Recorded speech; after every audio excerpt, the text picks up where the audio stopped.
Namaskar, I'm Krishna Saagar Rao, BJP spokesperson. I'm very glad that I have this opportunity to share my views with you. Thank you very much. I also wish to congratulate you that despite being so far away from the motherland, you're celebrating this historic milestone of September 17th, the Telangana Liberation Day, there amongst your fellow Indians. I also wish to congratulate the OFBJP President, office bearers, members and all of you who are assembled there. It gives me an immense pleasure that on this ominous day, on this historic day, that I have an opportunity to share with you few of my views, which I'll place in three different pockets. One, the history and prominence of September 17th. Number two, the politics behind it. And number three, the BJP agenda and the plan to celebrate this as official Liberation Day. Coming to the history of Telangana Liberation Day, you very well understand, if you take few steps backward into the history, that on August 15, 1947, when the entire country was celebrating the Independence Day of India after centuries of struggle and sacrifice, this one region was still in dark. You know, the erstwhile Hyderabad state, which now is the Telangana state and which earlier was the region of Telangana, was under Asaf Jahi dynasty for over 200 years, since mid-1700s. Asaf Jahis, or oppressive rulers from Turkey and Persia, and the last descendant of this particular dynasty is Osman Ali Khan, the 7th Nizam, who actually was forced to accede to India on September 17, 1948. But otherwise he was not willing to. We all have to understand that if we don't focus on history, we don't have future. Now the history of Telangana region is sprayed with violence, which is testament of the fact that Nizam is not a great ruler. Nizam was an oppressor, Nizam was a dictator, and Nizam is a foreign ruler. And he only drew the best of the blood and sweat of the people of this region and had no emotional link to this particular region, not to the people of this region. Since 1946, when the communists started the peasant movement, there was in the air the opportunity of India getting free in 1947. So there were two struggles which started. One is against Nizam by the ordinary people of Telangana region, who were at the wrong end and the receiving end of the atrocities of Nizam rule. And one were the peasants under the farmers under the communist leadership. So both these struggles got unisioned on 15th August 1947, when Nizam showed reluctance to join Indian Union. And in fact, his deputy Qasim Rajvi was advising him and even sent emissaries to Pakistan that they want to join Pakistan. And they also sent a telegram at that time to United Nations that they are not willing to join Indian Republic and they want to join Pakistan. So you understand that if things were different and if Indian Union under the leadership of Sardar Vallabhbhai Patel did not take up the Operation Polo, the military action to forcefully accede this particular nation called Hyderabad state into Indian Union, we would have been in South Pakistan. Okay, that's how deep is the history and the implications of what happened and what didn't happen. So for some to say that Nizam was a great ruler is, I don't know what we can call it, humorous, humongous and juvenile. So we leave it at that. Now what I'm trying to only tell you is the historic milestone of September 17th, and in the 1 year between August 15th of 1947 to 17th September 1948 was a time which I don't think Telangana will ever forget. The history is replete with the bloodshed and the sacrifice of thousands of men and women who fought against the oppressive regime of Nizam in the quest to accede to India. They fought for their freedom. They fought for the freedom of their motherland, the Telangana region, and they wanted to come in and join India. But it was oppressed with the iron fist through Razakar movement. The Razakars are the private militia of Nizam, headed by Qasim Rizvi, who went to the levels of the disgraced human levels. I mean, they have almost performed ethnic cleansing in the Telangana region. There are instances in the history which are recorded clearly that the women in Telangana region were paraded naked. Some of the instances where the women were forced to play Batkama right in front of the eyes of the husbands. They were raped, they were murdered, and there were thousands of bodies which laid in the open graveyards and mass yards where they have buried the individuals. And the history is also a testament to the fact that the oppressive regime of Nizam did not end there. The blood and gore continued the entire year, and that's when Indian Union started the Operation Polo, when the military forces descended in this region, and they had to outperform Nizam's armies. I think in 24 hours, the Nizam's armies raised their hands and surrendered, and within 48 hours, we had the Osman Ali Khan coming to Begumpet airport, board to Sardar Patel, and exceeded his state, the Hyderabad state, the erstwhile Nizam ruled oppressive regime, into the Indian Union. It is, of course, a historic day, my dear friends. It is, of course, Telangana Liberation Day. If it's not liberation, what is? I mean, for all those people who say different names, Vimochana, and Vimochana is Liberation Day, which is all right by us, but when they say Vilina Dinotsavam, it means accession. And what about 562 states, princely states, which got acceded to India in August 15, 1947? What do we call them then?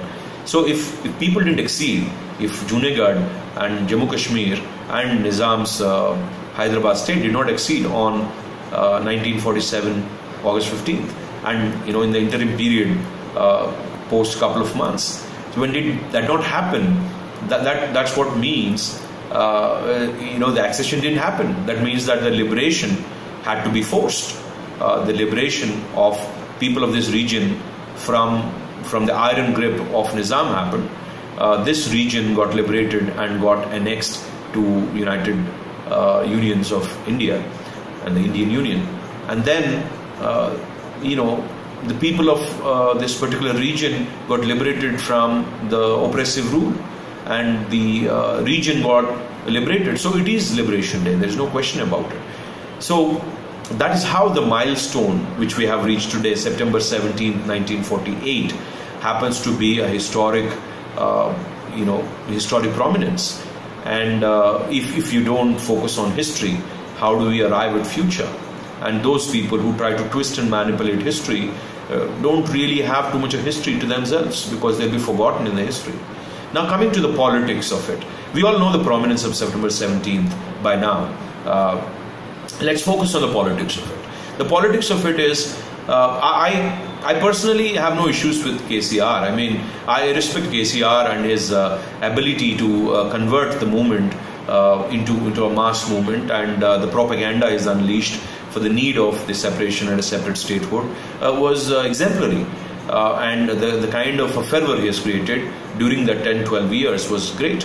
But who got Telangana eventually was Bharatiya Janata Party. There is no question about it, because constitutionally, when Congress didn't have any strength to pass the bills in both the houses of parliament, and when it has placed the bill only for political expediency of getting some seats in Telangana, that is the time when unconditionally Telangana was supported by Bharatiya Janata Party. And today, if we have Telangana, if we have our own government, if we have our own state, it is only because of Bharatiya Janata Party we have Telangana state, the dream of thousands of sacrificers and martyrs in the movement of Telangana, right from the Nizam's oppressive rule where they have fought Nizam, and after that they have fought for the separate statehood and for self-governance, and everything was attained because of Bharatiya Janata Party's unfavored commitment, unwavering commitment, and politically devoured and without any expectation and any expediency,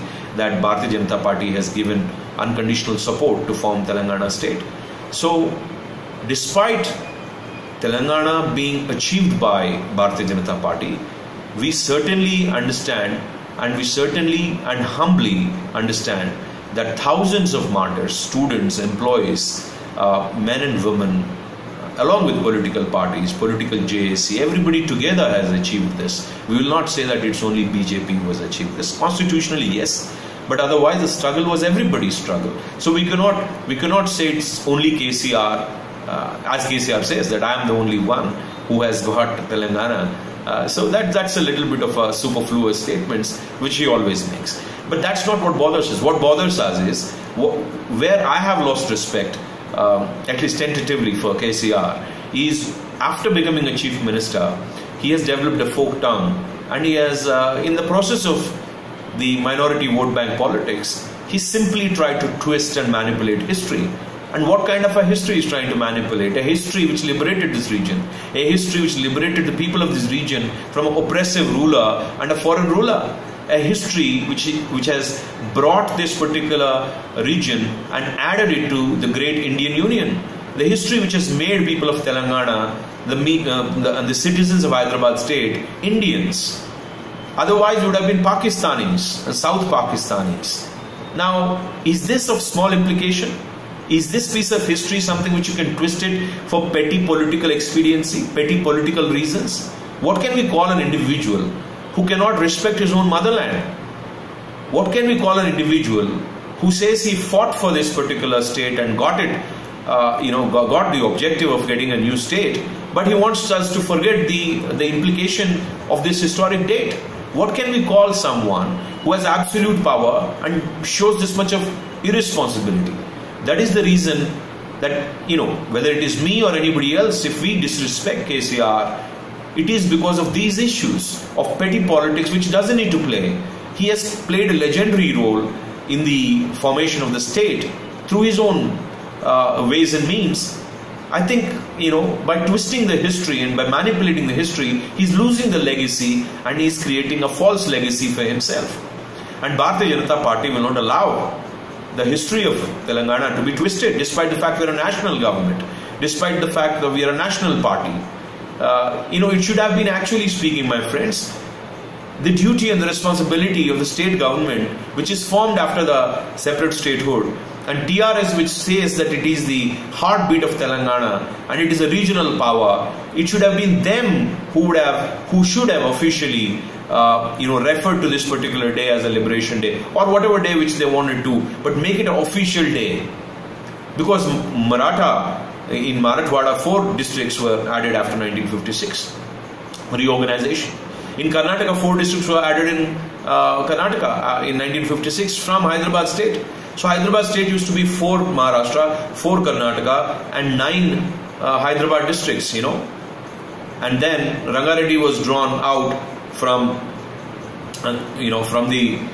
the entire 9 districts. So we got 10 districts today. So I hope you understand, when Maharashtra celebrates, when Karnataka celebrates Liberation Day, what is the problem for KCR not to celebrate this particular day as a historic day? Call it whatever you want if you wish, but celebrate it. Celebrate the day on which day this particular piece of land got acceded to Indian Union. That's what we are asking. That's what BJP is asking. Simple. Where is politics of divisiveness in this by BJP as being alleged by TRS? So my dear friends, I honestly believe if you don't respect your mother, if you don't respect your motherland, how can you call yourself the leader of this particular land? How can you call yourself the leader who has played a role to form this state? Despite we being a national party, a nationalist party, we are pushing the regional agenda of protecting the regional heritage, culture and history.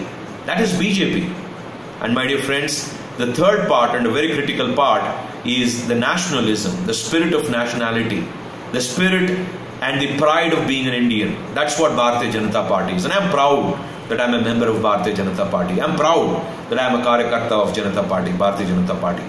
That is why when it comes to protecting the historic milestones, that's why when it comes to protecting the heritage and culture of this great land, Bharatiya Janata Party is a destiny child.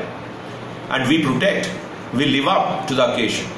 And that is why we are demanding KCR and TRS party and his government that they should perform this particular day and coin this particular day, ensure that this particular day will be celebrated in the history, in the future, in the present as Telangana Liberation Day. And if you don't do it, when we come to power in 2019, which we are working hard towards, there is no arrogance in that. In democracy, power is elusive. Power circulates. It necessarily not be that KCR sits in that throne forever. So when BJP comes to power, whenever it comes to power in Telangana, we are fighting for 2019. We will ensure that this one day will be declared Telangana Liberation Day, and we'll be proud to declare that day. And my dear friends, it's wonderful that I have shared my views with you. It's wonderful that I had this opportunity to interact with you. I really wish I was there amongst you to celebrate this great day.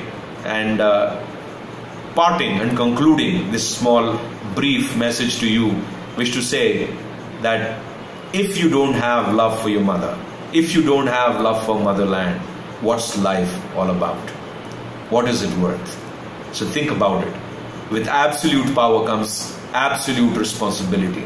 With massive power comes massive responsibility. I only wish the TRS government and KCR has the responsibility of protecting the history and the historic milestones of Telangana. Otherwise, they will not have any history left. And my dear friends, have a wonderful day. Enjoy your celebrations, and looking forward to seeing you when I am there. Jai Hind, Bharat Mata ki Jai, Jai Telangana.